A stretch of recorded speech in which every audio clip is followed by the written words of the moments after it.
Hi. Gerald. Sir. How are you? Magandang hapon. Okay naman po, sir. Thank you. Thank you, sir. Yeah. Tanggap po kami lahat, yes. We have good news. Kinuto ko sa iyo kanina. We just finished signing the bicameral conference with the senators and congressmen. Pasok yung sinabi ko sa iyo when we meet last week, no, sa Misibis. Opo, sir. Okay, naipasok lahat, additional of 8 billion. Nauna yung 8 billion sa HGAB. Now, naipasok ulit namin another 8 billion.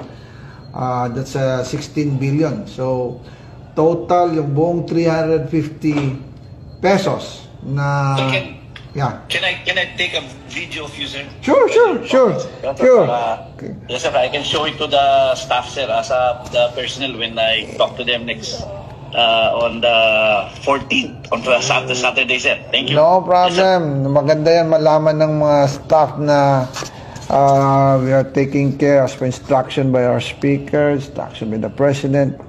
Ano yan? Maganda yan na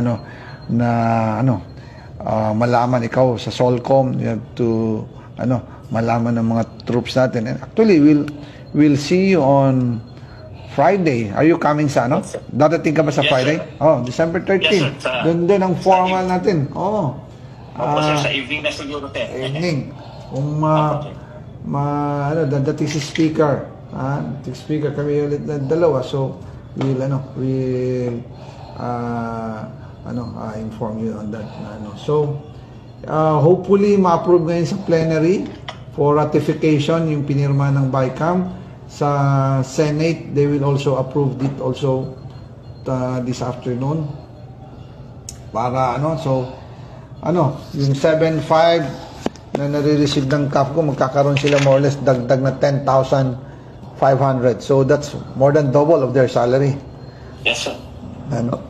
So, please, okay, na-inform din namin kanina si Chief Browner, but I want to inform you mismo diretso. Kasi tayo nag-usap ng sa Misibis and we announce it that na we'll make sure na an additional of 8 billion on the BICAM.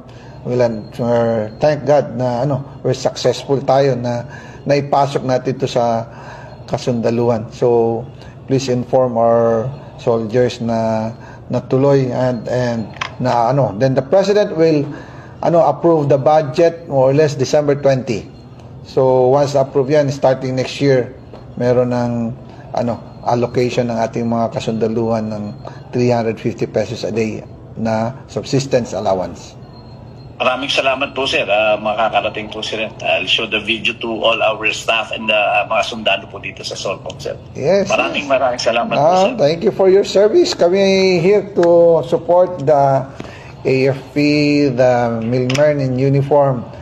So, yung mga black propaganda dyan na we are close with the left, hindi totoo yan, no? Gawa-gawa nila yan para lang, alam mo na, yung mga budol-budol dyan.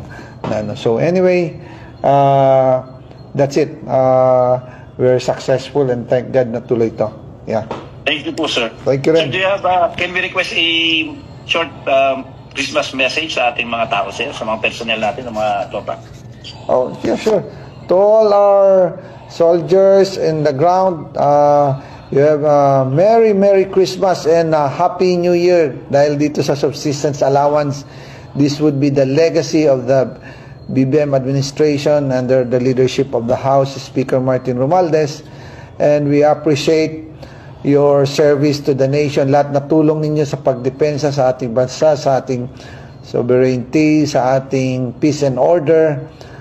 Kinikilala po ng leadership ng House of Representatives Speaker Martin Romualdez ang inyong tulong sa ating mga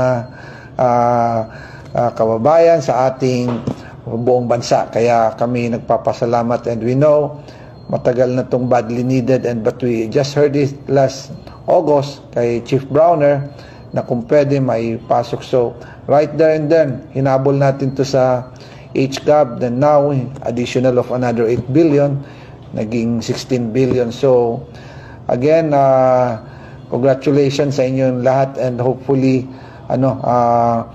sumaya ang inyong Pasko and sumaya ang inyong New Year and hopefully the life of each soldier will have an improvement. Thank you. Definitely, sir. Sir, maraming salamat po, sir. Stay Thank safe, you. sir. Thank At you. Merry Christmas din po, sir, from your family dito sa Southern Luzon. Thank you. Salamat. Thank you. Bye-bye. Thank you, sir. Sige. Thank you, sir. See you. Papa, sir. Bye.